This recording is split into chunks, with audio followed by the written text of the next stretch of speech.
अस्सलाम वालेकुम, क्या हाल है? ये हेलमेट सेफ्टी है आपकी, दौरान ड्राइविंग ये सर पे रखा जाता है और दोनों राइडर हेलमेट पहनते हैं।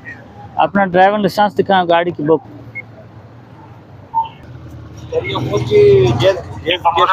हाँ, अपने अकाउंट से पे कर लें। ये नंबर प्लेट भी आपने जेन्युइन लगानी है जी।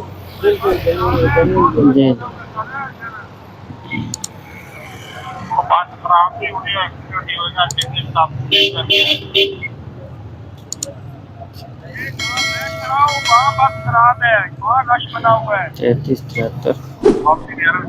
ये कौन सा मॉडल है? 16। ये आपका मैसेज आ रहा है, आपने जायज़ का इजी पैसा पे करने के बाद ये वसूल करने डॉक्यूमेंट, ठीक है? मोटरसाइकिल आपने है? जी सर। इसकी जेन्युइन नंबर प्लेट किधर है? नहीं बच्चे, ये फैंसी है। इसकी अपनी एक एक्साइज ऑफिस से मिलती है। ये देखे ना, ये जिस तरह की नंबर प्लेट है ना, ये एक्साइज ऑफिस वाली है। आपने वो नंबर, ये प्लास्टिक, ये फैंसी है, फैंसी नहीं यूज़ कर सकते हैं।